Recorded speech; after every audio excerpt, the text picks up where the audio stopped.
الشيطان اللعين الرجيم بسم الله الرحمن الرحيم الحمد لله رب العالمين والصلاة والسلام على سيدنا وشفيعنا أبي القاسم الطيبين الطاهرين المعصومين ولعنة الله على أعدائهم أجمعين من يومنا هذا إلى يوم الدين. أما بعد فقد قال الله سبحانه تبارك وتعالى في كتابه المبين وهو أصدق الصادقين ولا تلبسوا الحق بالباطل وتكتموا الحق وأنتم تعلمون. صلوات بھیجنے محمد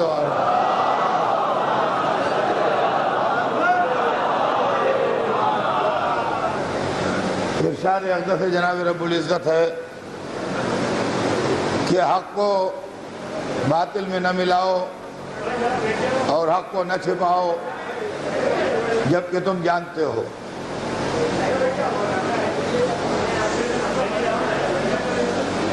عزیزان گرامی، سلسلہ کلام ذہن عالی میں ہوگا. ہمارے آپ کے درمیان جو گفتگو چل رہی ہے وہ ہے مذہب اور سیاست، اور بات کا خلاصہ جو ہے وہ یہ ہے کہ سیاست نے مذہب کو بدنام کیا ہے، ورنہ مذہب کوئی بری چیز نہیں ہے.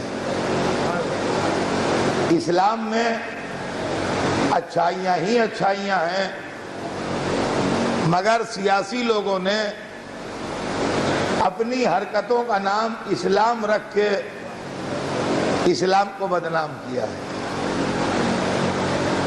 مذہب کے دامن پر ایک بھی دھبا نہیں ہے. مذہب کا دامن ہر دھبے سے پاک و صاف ہے. سیاست کے دھبے ہیں جس کو دنیا مذہب کا دھبا سمجھ رہی ہے. لہذا ضرورت اس بات کی ہے کہ یہ بات لوگوں کے دماغ میں واضح کی جائے کہ مذہب اور ہے اور سیاست اور ہے، اور وہ چیز جس کو سیاست والے مذہب کہتے ہیں وہ ان کے ذاتی فائدے ہیں، ذاتی پرسنل انٹرسٹ ہیں، وہ مذہب نہیں ہے. تاکہ یہ دو باتیں الگ ہو جائیں، ہمارا کیریکٹر الگ ہے اور مذہب الگ ہے. چنانچہ میں نے اس کے سلسلے میں آپ کی خدمت میں کل آخر میں یہی بتایا تھا کہ وہ مذہبی رہنما جو بادشاہوں اور مذہب کے بیچ میں کمپرومائز کرتے ہیں، وہ ان کا کام ہی یہی ہے کہ وہ مذہب کو بگاڑیں اور ٹوئسٹ کریں اور اس طرح پیش کریں کہ جس سے بادشاہتیں اور حکومتیں خوش ہو جائیں. اب وقت بھی میرے پاس بہت مختصر رہ گیا اور کل 3 راتیں رہ گئیں جس کے اندر بیان کو اپنے انجام تک بھی پہنچنا ہے اور بات کا خلاصہ بھی ہونا ہے. لیکن پھر ایک مرتبہ میں اپیل کروں گا اپنے سننے والوں سے کہ اپنے دل کو مضبوط کر کے یہ طے کر لیجئے کہ آپ کو مذہب کو سپورٹ کرنا ہے کہ شخصیتوں کو سپورٹ کرنا ہے. دیکھیے، میں نے دوسرے دن اپنے بیان میں یہ بات پڑھی تھی، آج میری 8ویں تقریر ہے، میں پھر وہ بات کہہ رہا ہوں. کل کو بے چینی، ناراضگی ہوگی، مجھے معلوم ہے. چہروں پر بل پڑیں گے، پیشانیوں پر پسینے آئیں گے، منہ بنیں گے، اس لیے کہ آپ نے اپنے مزاج کو بادشاہتوں کی تائید کا عادی بنا لیا ہے، لہذا جب حکومتوں پر اعتراض ہوں گے تو مزاج میں برہمی آئے گی۔ اسلام ملوکیت کا نام نہیں ہے، اسلام بادشاہت کا نام نہیں ہے، اسلام سلطنت کا نام نہیں ہے، اسلام دین ہے، اسلام اللہ کو ماننے کا نام ہے، اسلام پیغام رسالت کو سمجھنے کا نام ہے، اسلام انسان کی انسان سے ہمدردی کا نام ہے، اسلام ظلم نہ کرنے کا نام ہے، اسلام عدل کے اوپر باقی رہنے کا نام ہے، اسلام انصاف کرنے کا نام ہے۔ اگر حکومتیں اس کے مطابق ہیں تو وہ اسلامی ہیں، اگر حکومت اسلام کی اطاعت میں چل رہی ہے تو وہ اسلامی ہے، اور اگر حکومت منہ مولتی ہے تو اسلام اس کو نکال باہر کرے گا، اس کے فعل کا ذمہ دار نہیں ہے۔ دیکھیے اسلام سمجھ لیجئے، اسلام ہمارا پابند نہیں بنے گا چاہے ہم کتنے بڑے کیوں نہ ہو جائے، کتنے بڑے کیوں نہ ہو جائیں ہمیں اسلام کے آگے جھک کے آنا پڑے گا۔ اسلام جو کہے گا وہ ہمیں ماننا ہے، ہم جو کہیں گے وہ اسلام کو ماننا نہیں ہے۔ کیوں؟ اس لیے کہ ہم کتنے بڑے بھی ہو جائیں اللہ سے اونچے نہیں ہوں گے، اور اسلام دین خدا ہے، ہم بندے ہیں، تو خدا کے سامنے بندے کی وقت کیا؟ خدا کے سامنے بندے کی وقت کیا؟ اب میاں ہوتا یہ ہے، دیکھیے اب میرا بیان گھوم رہا ہے، اور یہیں سے اب سنیے دل سنبھال کے۔ آپ بادشاہتوں سے اپنا دل الگ کیجئے، اسلام سے اپنا دل لگائیے، سارے پرابلم سالو ہوں گے۔ بادشاہتوں سے رشتہ توڑیے، اللہ سے رشتہ جوڑیے۔ اسلام میں ڈسکریمنیشن نہیں، چھوٹا بڑا نہیں، جو نماز ادا کرے گا ثواب پائے گا، جو نماز قضا کرے گا عذاب ہوگا اس پر۔ اب اگر بادشاہ سلامت قضا کر دیں تو ریلیکسیشن تھوڑی ہے، اگر کوئی بہت بڑا تاجر نماز قضا کر دے، سیٹھ صاحب قضا کر دیں، تو سیٹھ صاحب کی 6 میلیں چل رہی ہیں تو اللہ چھوڑ تھوڑی دے گا۔ آپ کا لال قلعہ ہوا کرے، آپ تخت طاؤس پر بیٹھتے ہیں، بیٹھے رہیے، بندے تو اسی کے ہیں نا۔ اب ہوتا کیا ہے میاں کہ ہمارا مزاج یہ بن گیا ہے کہ ہم بادشاہ اسلامی حکومتیں، سوال یہ اسلامی کا لفظ آپ کیسے کہہ رہے ہیں جبکہ اسلام کے لیے انہوں نے کچھ نہیں کیا؟ اسلامی حکومتیں کیسی جبکہ انہوں نے اسلام کے لیے کچھ نہیں کیا؟ اسلامی کے کیا معنی؟ اسلام یہ کہتا ہے کہ وہ لڑکا بخشا نہیں جائے گا جو اپنے باپ سے بدتمیزی کرے۔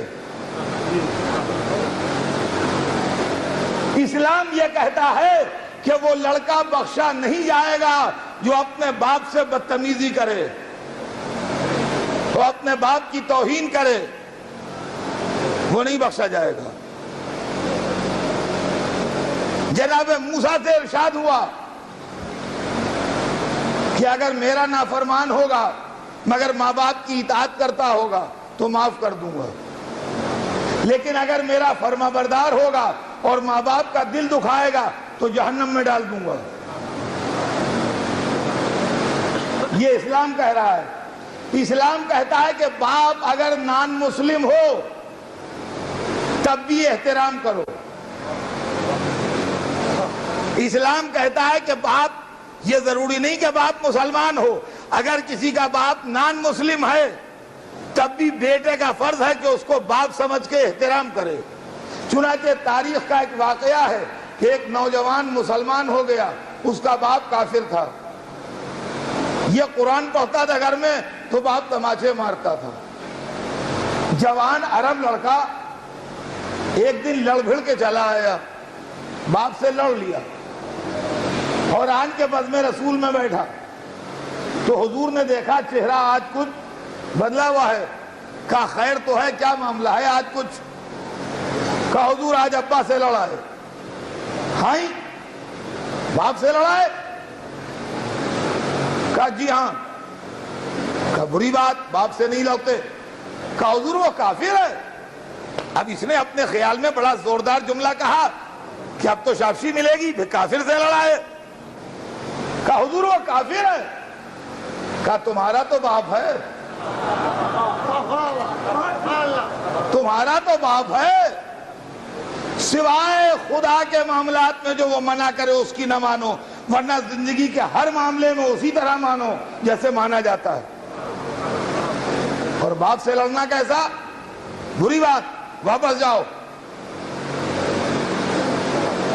یہ لڑکا سچا مسلمان تھا،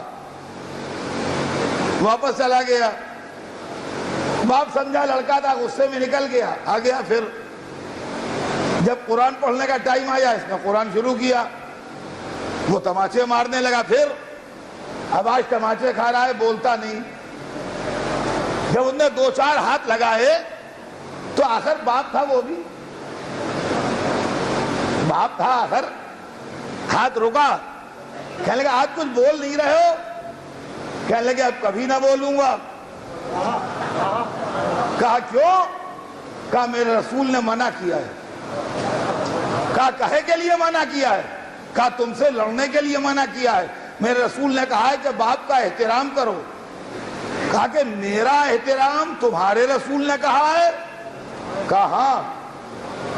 کہا بھائی سمجھ میں نہیں آتی بات، میں تو اس کے خیال میں کافر ہوں اور وہ میرے احترام کا کیوں حکم دے گا؟ تو اس نے کہا میرے رسول نے کہا ہے کہ باپ کافر صحیح مگر اس کا احترام ضروری ہے. سوچ میں بیٹھ گیا بوڑھا. تھوڑی دیر کے بعد کہنے لگا کب جاتے ہو تم اپنے رسول کے پاس؟ انہوں نے ٹائم بتایا. کہا مجھے بھی لیتے چلنا آپ کی. جب جانے لگا تو کہنے لگا میں جا رہا ہوں، چلو گے؟ کہنے لگا چلو. آیا، رسول سے ملایا اس نے، میرے والد ہیں. رسول نے اخلاق سے، محبت سے، جیسے کسی آدمی کو ویلکم کیا جاتا ہے، آؤ بیٹھو، خیریت، مزاج پرسی، جو دستور کے مطابق ہوتا ہے. تھوڑا پوچھا، وہ دیکھ رہا ہے. تھوڑی دیر دیکھتا رہا، لہجے کی مٹھاس میں کھویا رہا، اخلاق کی لذت میں حظ لیتا رہا. کہنے لگا حضور کلمہ پڑھوا دیجئے. کہا کیوں بھائی کیا بات ہوئی؟ کہا ایسے تو بہت دیکھے جو اپنے دوستوں کے احترام کا حکم دے، ایسا آپ کو دیکھا جو اپنے دشمن کے احترام کا حکم دے. دیکھیے غور کیجئے گا، اسلام یہ کہتا ہے کہ باپ کا احترام کرو. اور سنیے، اسلام یہ کہتا ہے کہ بھائیوں کے ساتھ اچھا سلوک کرو، اپنے بھائی کے لیے سیکریفائس کرو، اپنے بھائیوں کے لیے قربانی دو، اپنی تکلیف اٹھا کے بھائی کو آرام پہنچاؤ. اسلام یہ کہتا ہے کہ بلا سبب جو کسی مومن کو مار ڈالے جان بوجھ کے، وہ ہمیشہ جہنم میں رہے گا. یہ سب اسلام کہہ رہا ہے. قاتل کو اسلام جہنمی کہتا ہے، باپ کا احترام نہ کرنے والے کو اسلام جہنمی کہتا ہے. لیکن ایک بادشاہ اپنے باپ کو قید کر کے اور اپنے بھائیوں کو قتل کر کے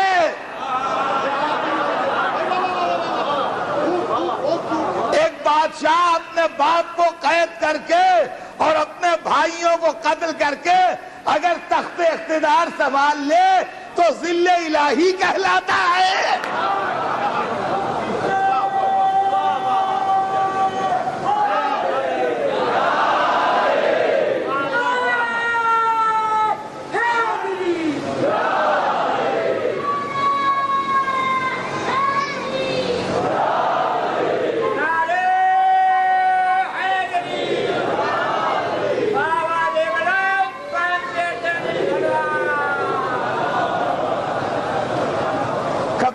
حکومتوں سے وابستہ رہیے گا ذہنی طور پر،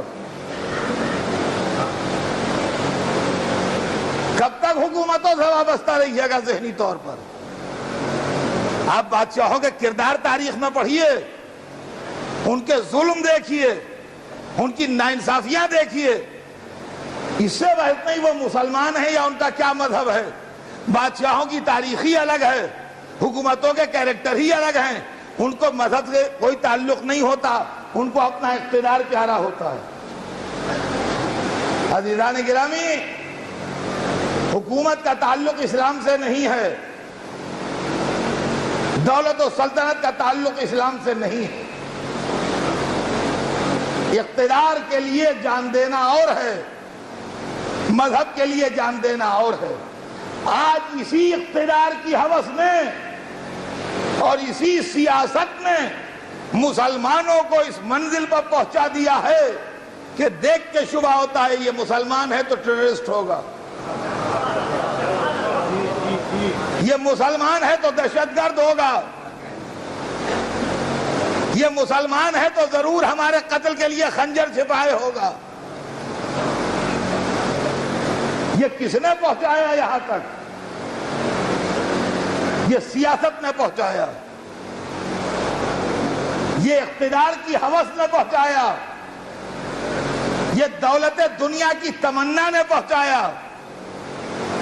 اور پھر میں بات کہوں گا تو کنزرویٹو کی بات کہی جائے گی، آرتھوڈاکس کی بات کہی جائے گی، ملا کی بات کہی جائے گی۔ جو امت باب مدینۃ العلم کو چھوڑ دے جہالت کی آگ میں نہ جلے گی تو کیا ہوگا؟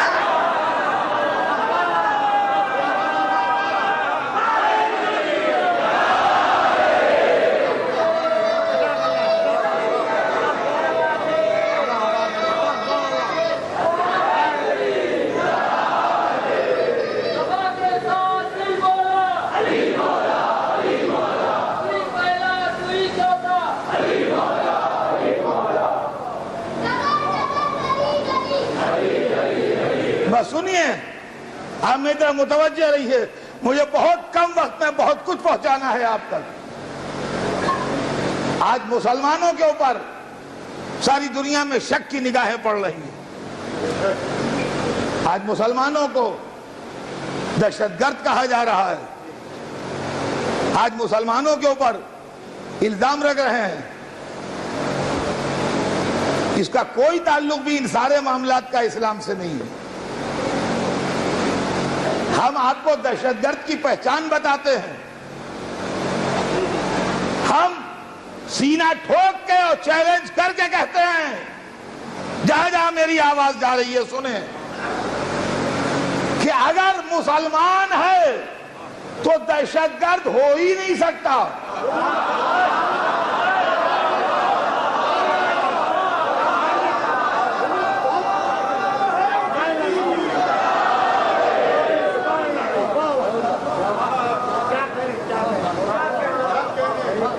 اگر مسلمان ہے تو دہشت گرد ہو ہی نہیں سکتا، اور اگر دہشت گرد ہے تو مسلمان ہو ہی نہیں سکتا۔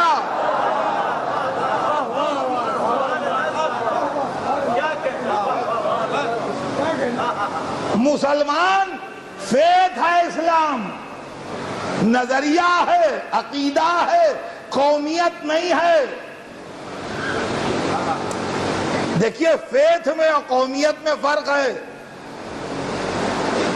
میں مرزا ہوں، مرزا محمد اطہر میرا نام ہے، تو میرے باپ بھی مرزا تھے، میرے دادا بھی مرزا لکھتے تھے، میرے پردادا بھی مرزا لکھتے تھے، میں بھی مرزا لکھتا ہوں، میرے لڑکے بھی مرزا لکھتے ہیں، میرے پوتے بھی مرزا لکھیں گے۔ جو سید ہے اس کے پردادا بھی سید تھے، اس کے پردادا کے پردادا بھی سید تھے، اس کے بیٹے پوتے 10-20 پشتوں نیچے تک وہ سید رہیں گے۔ لیکن یہ ضروری نہیں ہے کہ جو مسلمان ہے اس کا باپ بھی مسلمان ہو۔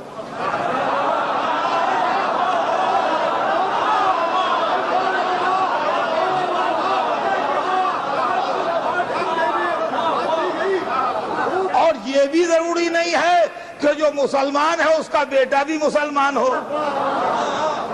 کوئی ضروری نہیں، آدمی اپنا نظریہ چینج کر سکتا ہے، عقیدہ بدل سکتا ہے۔ تو مسلمان ہونا یہ عقیدے اور فیت کی بات ہے، مذہب کی بات ہے۔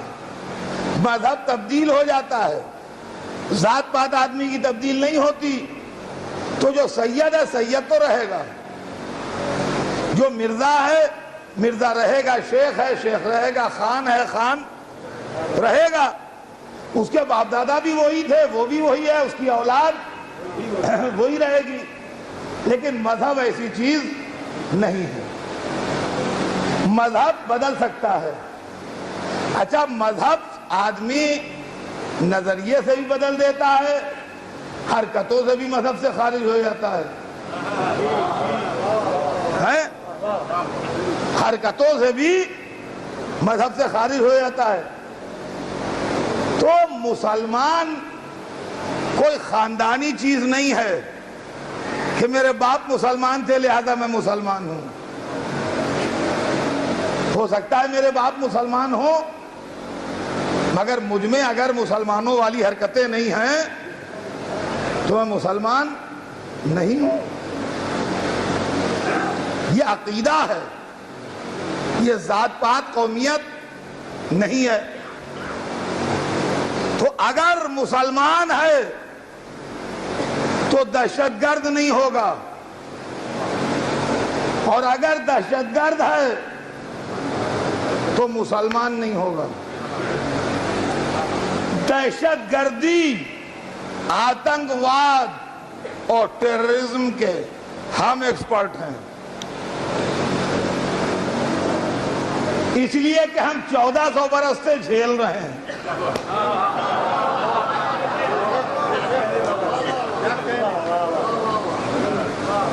اب آئیے آج میں آپ کو سنا ہی دوں، اس لیے کہ اب کہاں ٹائم ملے گا آگے، کل و پرسوں بس۔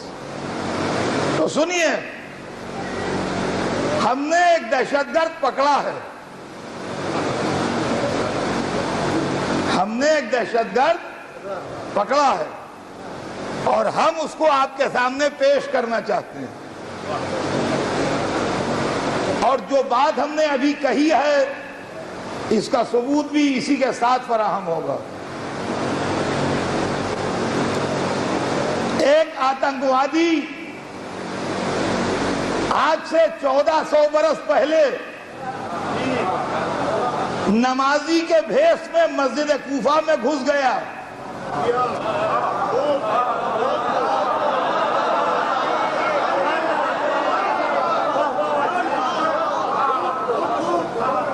ایک آتنکوادی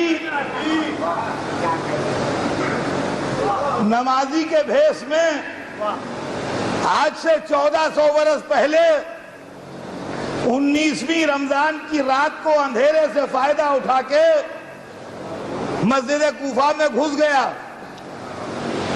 اور اس نے رسول کے داماد اور خلیفہ اور بھائی اور امام کو، جن کا نام نامی مولا علی ہے،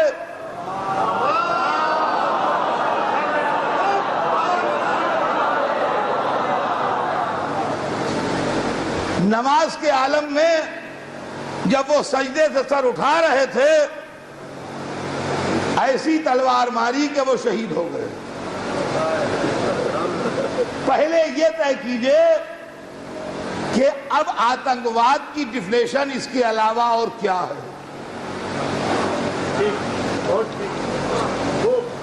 بتائیے یہ آدمی آتنکوادی ہے۔ جب اس سے اس کا نام پوچھتے ہیں تو یہ بتاتا ہے کہ میرا نام ہے عبد الرحمن۔ عبد الرحمن مسلمانوں جیسا نام ہے۔ دیکھیے بڑے غور سے سنیے گا، بڑے غور سے سنیے گا۔ آج اگر کوئی آدمی پکڑا جائے اور اپنا نام عبد الرحمن بتائے تو کیا سمجھے گی دنیا؟ نہ ہندو سمجھ میں آئے گا، وہ کہ نہیں اس کا نام عبد الرحمن ہے، ہندو نہیں ہے۔ نہ پارسی ہے، نہ سکھ ہے، نہ عیسائی ہے، نہ یہودی ہے۔ عبد الرحمن نام ہے تو مسلمان ہے۔ تو جب اس کو پکڑا گیا اور گرفتار ہوا وہ، تو معلوم ہے کہ اس آدمی کا نام، اس آتنکوادی کا نام عبد الرحمن ہے۔ تو یہ ہوا کہ یہ مسلمان ہے،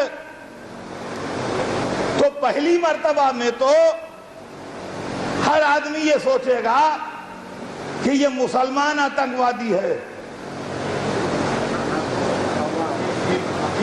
پہلی مرتبہ میں نام سے جو پہلا امپریشن ہوگا وہ یہ ہوگا کہ یہ آتنکوادی مسلمان ہے۔ اب آئیے، دنیا میں اس وقت جب مولا علی شہید ہوئے ہیں،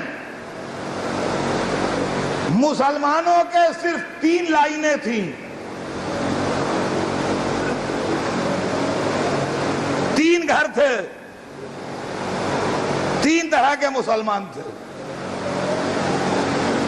اس لیے کہ اسلام کے آج 1400 برس کے بعد 72 فرقے ہیں کہ 73 فرقے ہیں کہ کتنے ہیں یہ اللہ کے علم میں ہے، لیکن رسول اللہ کے بعد ارلی پیریڈ میں بہت زیادہ فرقے نہیں تھے۔ مگر مسلمانوں کے 3 گروپ وہ ہیں جو کہتے ہیں کہ ہم رسول اللہ سے ڈائریکٹ لنک ہے ہماری، وہ ہم ملے ہوئے ہیں۔ میرا سبجیکٹ اس وقت یہ نہیں ہے کہ کون صحیح ہے کون غلط ہے، مگر 3 مسلمان ایسے ہیں جو کہتے ہیں کہ ہم لوگ رسول اللہ سے ڈائریکٹ ملے ہوئے ہیں۔ مسلمانوں کی ایک لائن وہ ہے کہ جو امامت کی قائل ہے،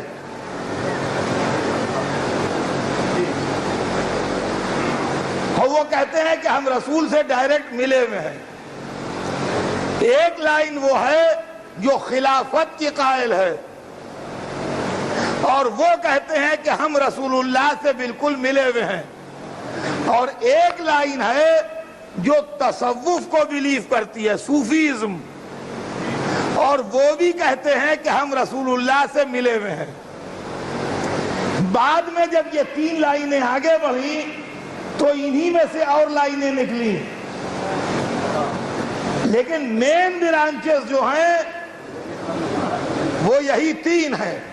یعنی کچھ مسلمان وہ ہیں جو رسول اللہ کے بعد سلسلہ امامت کے قائل ہیں، اور وہی مسلمان شیعہ کہلائے۔ آج جو شیعہ کہلاتے ہیں وہ مسلمان ہیں جو امامت کے قائل ہیں۔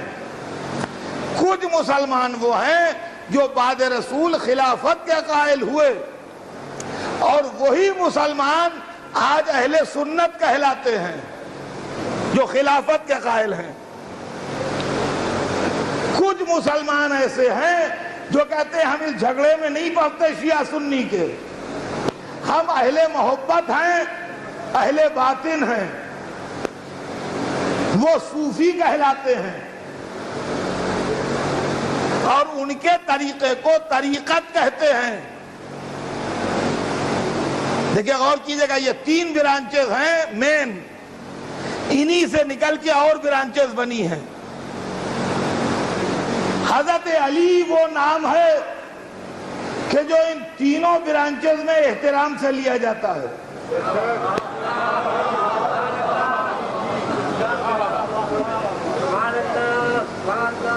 علی وہ نام ہے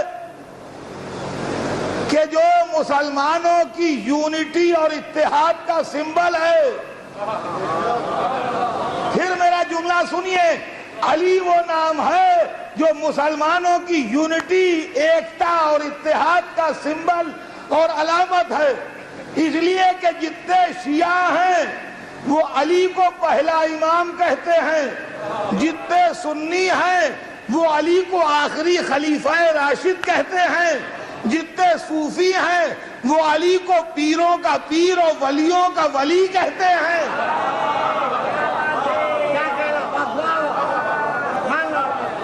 تو شیعوں کے لیے علی اس لیے قابل احترام کہ امام ہیں، سنیوں کے لیے علی اس لیے قابل احترام کہ خلیفہ راشد ہیں، صوفیوں کے لیے علی اس لیے قابل احترام کہ پیروں کے پیر اور ولیوں کے ولی ہیں. تو اب علی کو قتل کرنے والا نہ شیعہ ہو سکتا ہے نہ سنی ہو سکتا ہے.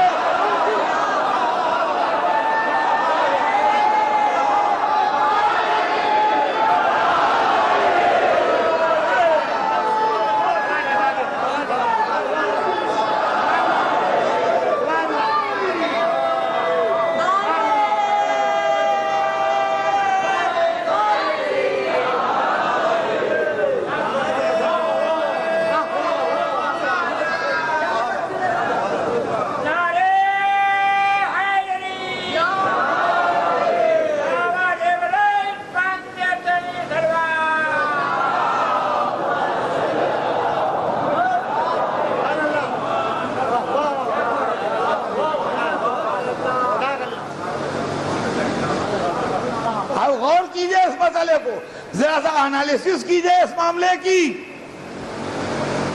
شیعہ جان دے دے گا مگر اپنے امام کے خلاف نہیں سنے گا، سنی سر کٹا دے گا مگر اپنے خلیفہ کے خلاف نہیں سنے گا، صوفی مر جانا بہتر سمجھے گا مگر اپنے پیروں کے پیر اور ولیوں کے ولی کے خلاف نہیں سنے گا. تو ابن ملجم نامے جو شخص تھا نہ شیعہ تھا نہ سنی تھا نہ صوفی تھا. اب اس کا گھر ڈھونڈیے ہے کون؟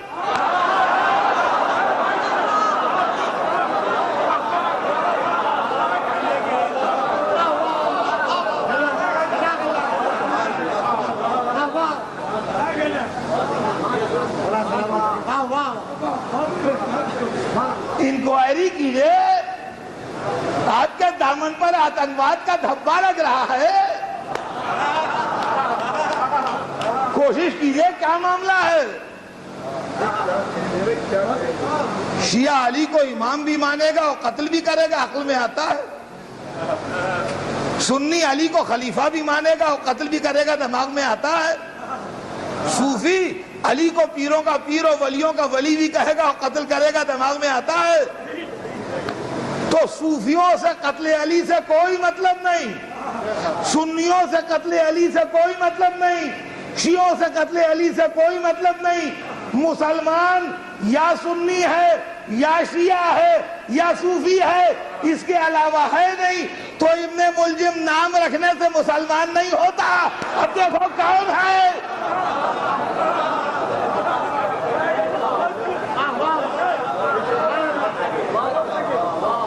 اس لیے کہ محلے میں جو تینوں دروازے ہیں وہ بند ہیں. کہتے یہ ہمارا نہیں، یہ ہمارا نہیں، یہ ہمارا نہیں. تو یہ ہے کس کا؟ تحقیق کیجئے اور سوچئے کہ یہ آتنکوادی کون ہے، یہ کہاں سے آیا. یہ نمازی کے بھیس میں آیا ہے، یہ مسلمان کے بھیس میں آیا ہے، یہ اللہ اللہ کرتا ہوا آیا ہے. معلوم یہ ہوا کہ مسلمانوں کے بھیس میں کچھ مسلمانوں کے دشمن اسلام میں گھس آئے ہیں جن کی تحقیق ضروری ہے کہ کون ہیں. اور جب تک وہ نہ پتہ لگے تو اسلامی ٹرم تو یہ استعمال کریں گے، ورنہ مسلمان کیسے سمجھے جائیں گے؟ نماز، روزہ، مسجد میں ہم نے نمازی دیکھا، آتنکوادی، اور حسین نے ہم کو بتایا تھا حج میں کہ کچھ آتنکوادی میرے لیے خنجر لے کے آ گئے ہیں حاجیوں کے بیس میں، جو حسین نے مکہ چھوڑا، اور اس کے بعد پھر ان آتنکوادیوں کو کربلا میں لا کے ایکسپوز کیا، کربلا میں لا کے ایکسپوز کیا۔ آپ مجھے بتائیے، پوری دنیا سے بلا تفریق مذہب و ملت سوال کیجئے کہ ایک 6 مہینے کا بچہ 3 دن سے پیاسا ہے،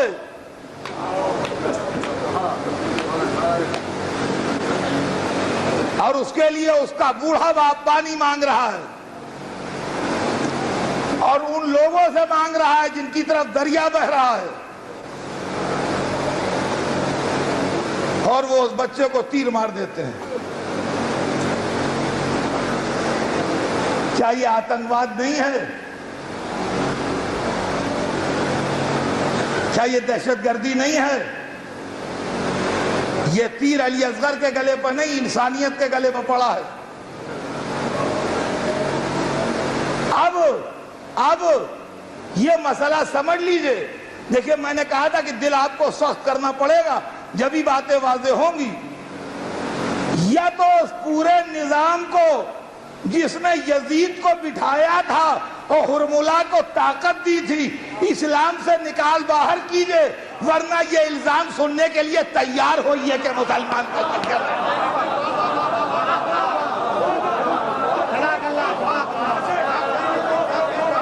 ادھر آر یا یہ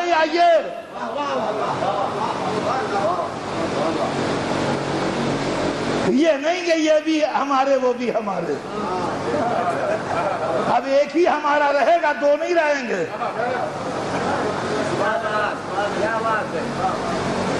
اب ایک ہی رہے گا ہمارا، دو نہیں رہیں گے۔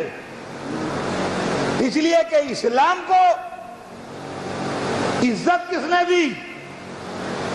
اسلام کو بدنام کس نے کیا؟ یہ میرا لاسٹ ایئر کا موضوع تھا، اس سال کا نہیں ہے، لیکن جس کا دل چاہا اس نے جہاد کا نعرہ دے دیا، جس کا دل چاہا اس نے جہاد کا نعرہ دے دیا، اور بھولے بھالے مسلمان اس کے ٹریپ میں آ گئے۔ جس کا دل چاہا وہ جہاد کا نعرہ دے کے کھڑا ہو گیا، اور بھولے بھالے مسلمان اس کے ٹریپ میں آ گئے۔ اسلام کو بدنام کرنے والے یہ جہادی، جہاد حسین نے کیا تھا، گن کے 72 لائے تھے، تو تاریخ کو ایک ایک کا حساب دیا، ایک ایک کا حساب دیا، نام لکھے سبیلوں پر لگے ہیں آج بھی، ایک ایک فرد کو گنوا دیا، ایک ایک میت اٹھا کے تاریخ کو ایک ایک کا حساب دیا۔ جو 72 لائے تھے، پورا ٹوٹل حساب ہے۔ جہاد یہ ہوتا ہے کہ جس کو خدا کی راہ میں لاؤ اس کا حساب دو۔ جہاد یہ نہیں ہے کہ ایسے بھاگو کہ پتہ ہی نہ لگے کیا ہوا۔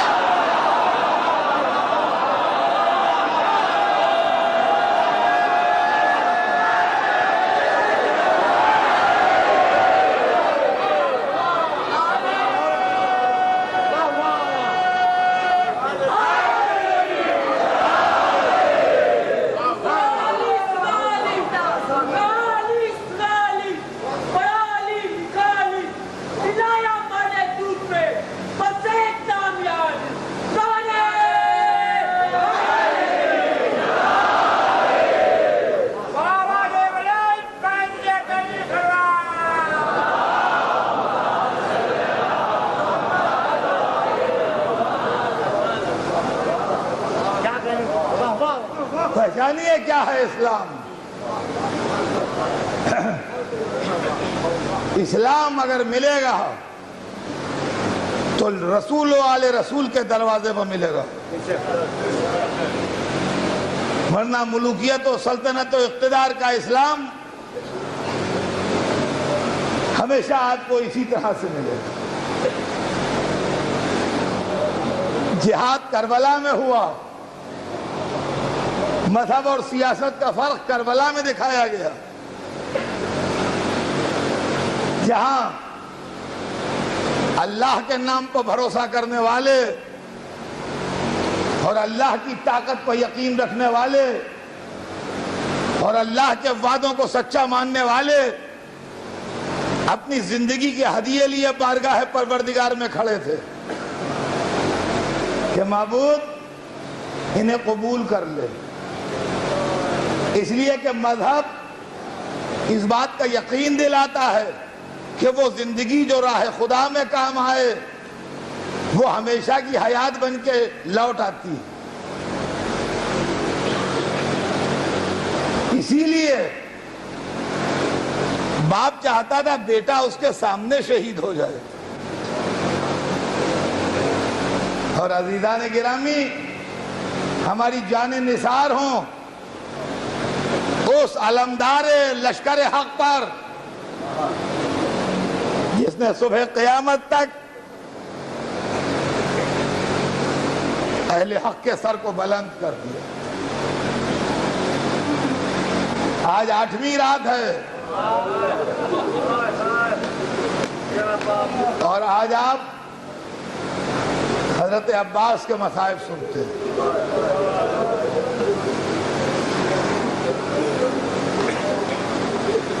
دنیا میں ایسا کمانڈر نہ اس کے پہلے کبھی ہوا نہ اس کے بعد کبھی ہوا۔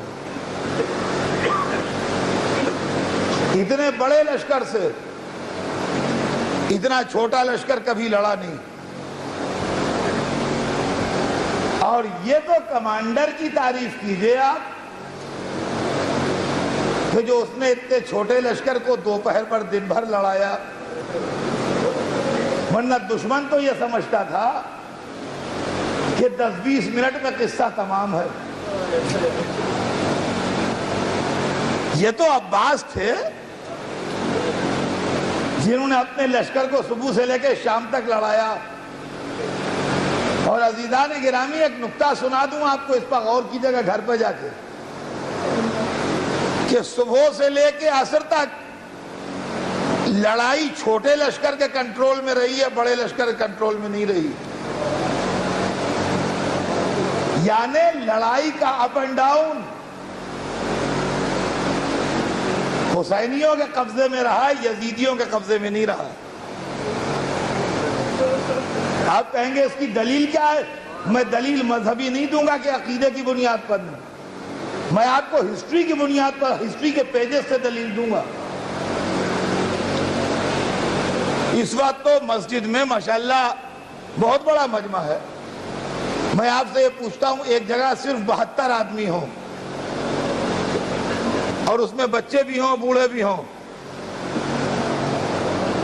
اور یزید کی فوج کی جن یزیدی مورخین نے بہت کم کر کے تعداد لکھی ہے، جو رائٹرز بہت پرو یزید ہیں اور یزید کے ظلم کو ہلکا کر کے لکھنا چاہتے ہیں، انہوں نے لشکر یزید کی تعداد 30,000 لکھی ہے، 30,000۔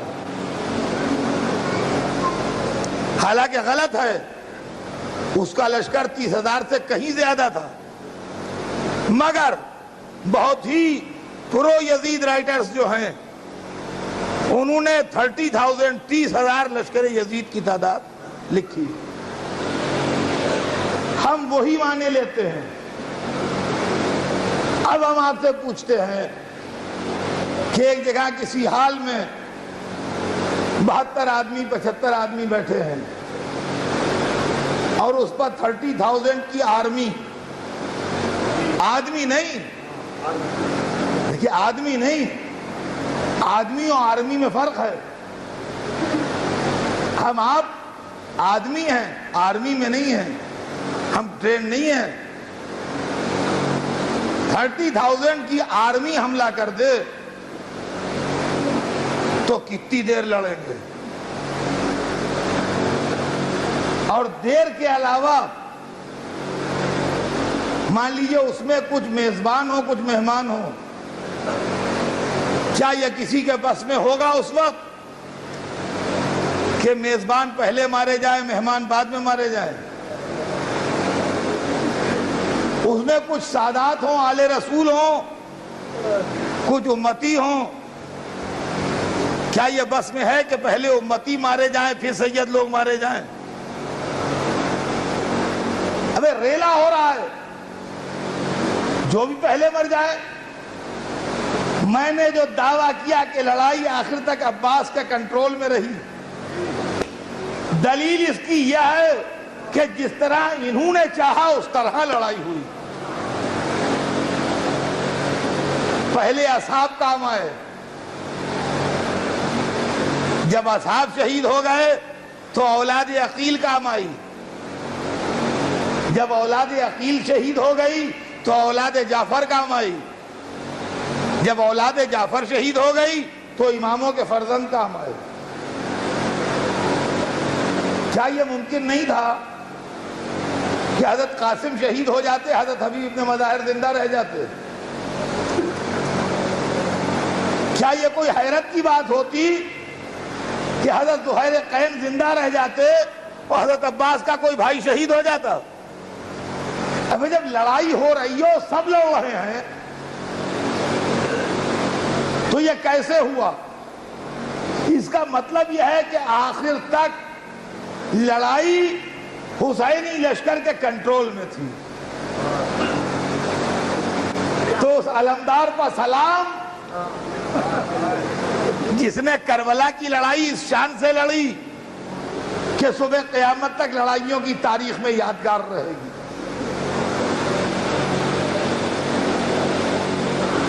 آج تک عباس کا پرچم بلند ہے، یہ پرچم حق ہے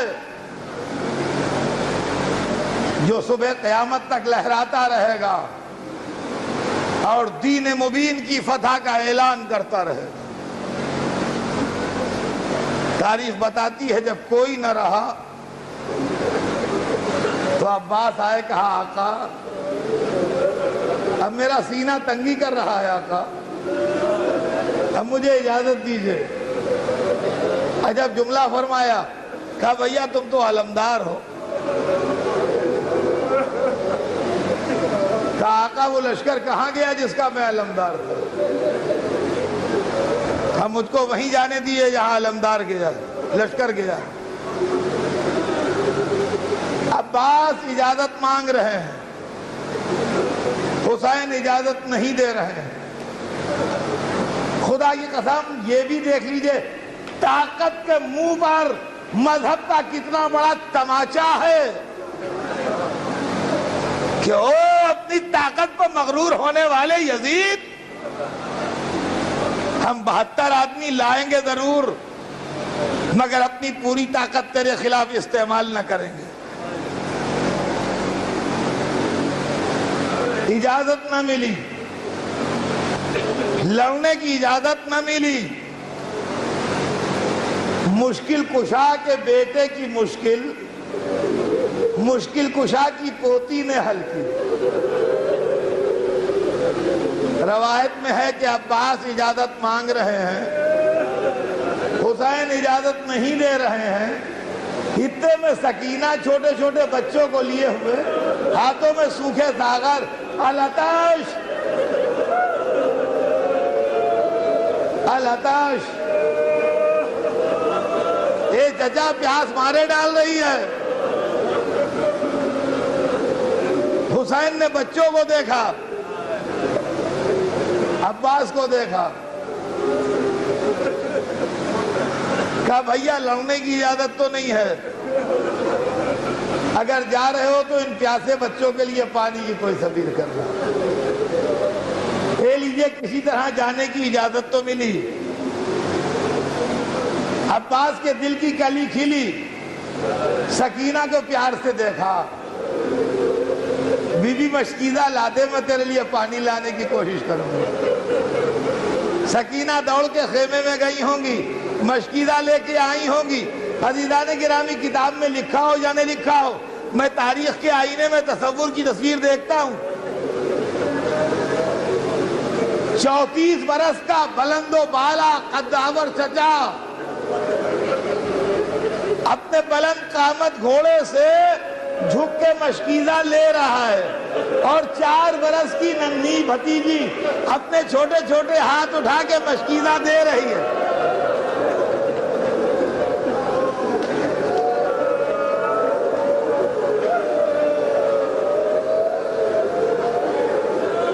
آپ تصور کی آنکھوں سے دیکھیے، تصویر دکھائی دے گی۔ 4 برس کی بچی مشکیزہ اٹھا کے دے رہی ہے، 34 برس کا چچا گھوڑے سے جھک کے بچی کے ہاتھ سے مشکیزہ لے رہا ہے۔ بس یہ عباس اور سکینہ کی آخری ملاقات تھی۔ اس کے بعد نہ عباس نے سکینہ کو دیکھا، نہ سکینہ نے عباس کو دیکھا۔ عباس دریا سے نہ آئے، سکینہ شام سے نہ آئی۔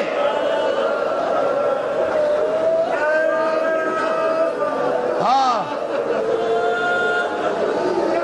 آوازیں بلند ہیں۔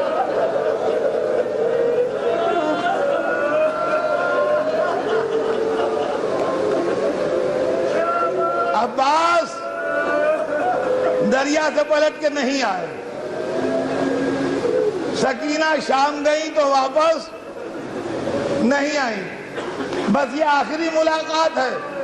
اب اس کے بعد عباس و سکینہ مشک و علم کے سائے میں دیکھے جائیں گے۔ علم عباس کا ہوگا، مشک سکینہ کی ہوگی۔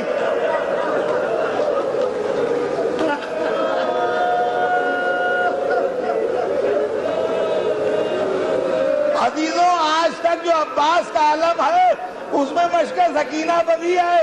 عباس کے علم کی پہچان ہی یہ ہے کہ اس میں مشک سکینہ ہوگی۔ وہ ہاتھ تو کٹ گئے نا جنہوں نے مشک باندھی تھی۔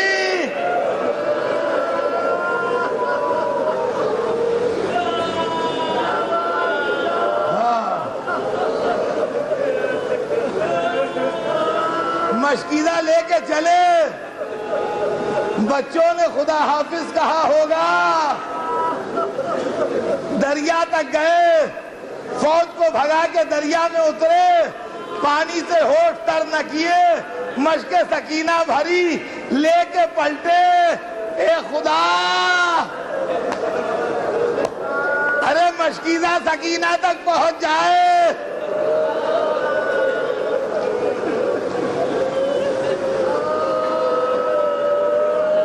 راستے میں غضب کی لڑائی ہوئی،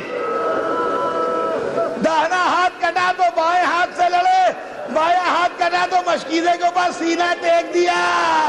جب مشکیزے پر تیر لگا، عباس آگے نہ بڑھے، حسین کو آواز دی، کمر پکڑ لی، ارے میرے بھیا، ارے میرے بھائی، ارے عباس۔